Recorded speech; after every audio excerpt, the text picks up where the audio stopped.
Okay, in this video we go over chapter 17, problem number 12. We're given a project. Someone has already done the work breakdown structure for us, where they've broken this project into this many activities with the predecessors. They've also ballparked how long it would take by using a 3-time estimate technique, where we have a optimistic, a most likely, and a pessimistic.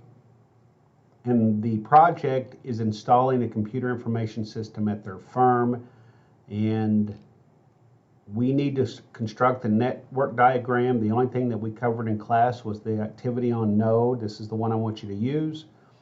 After you've done this, they want you to determine the probability that the project will be done in either 26 or 27 weeks, because there's bonuses attached to finishing early, which is a classic project management problem.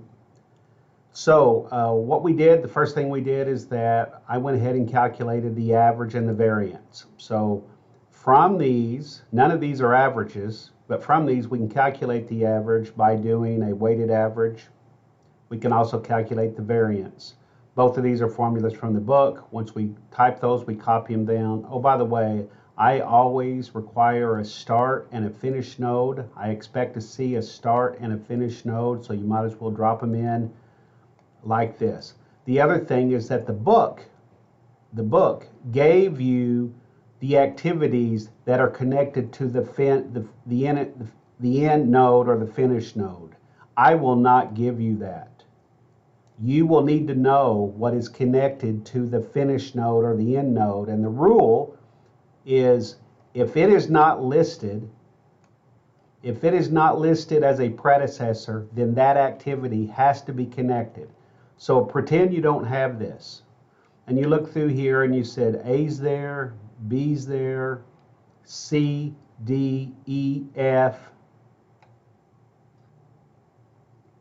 You don't see G. There's no G in the predecessors. Again, pretend this doesn't exist.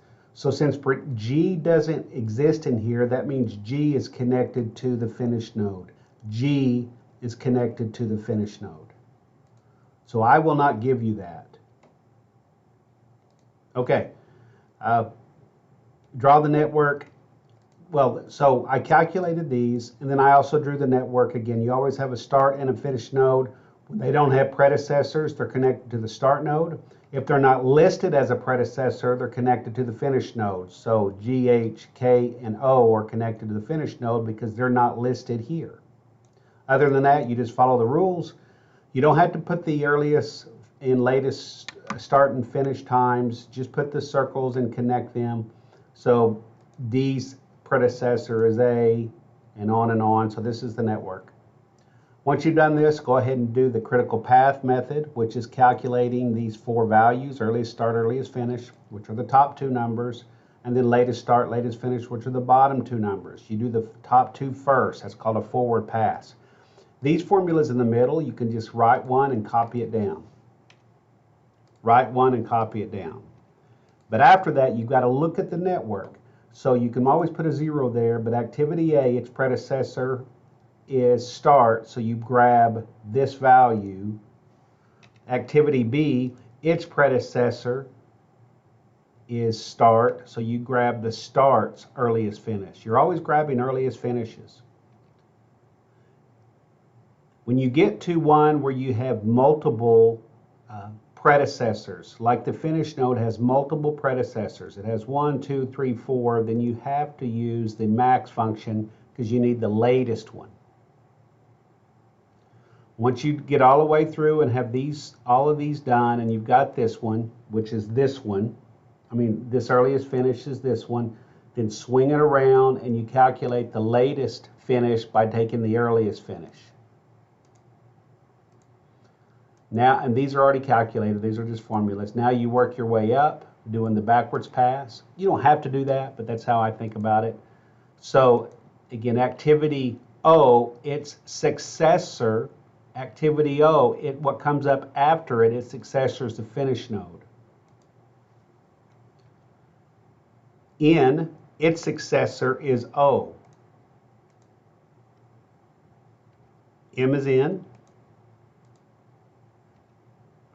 K, its successor is the finish node. And then when you have a thing like this, where activity A has 2 successors, you take the minimum, and then the start has 3 successors. Use the minimum.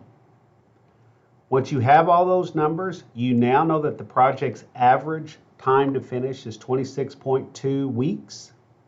All these numbers will be the same. That's the average. You also can determine the slack, which means you can determine the critical path. If the activity has no slack, it is a critical path. So the longest path, the critical path, runs through CMNO. CMNO. That's not necessarily true if things change, but that's what it is right now. After we determine this, they want you to know the probability that the project will be done in either 26 weeks or 27 weeks.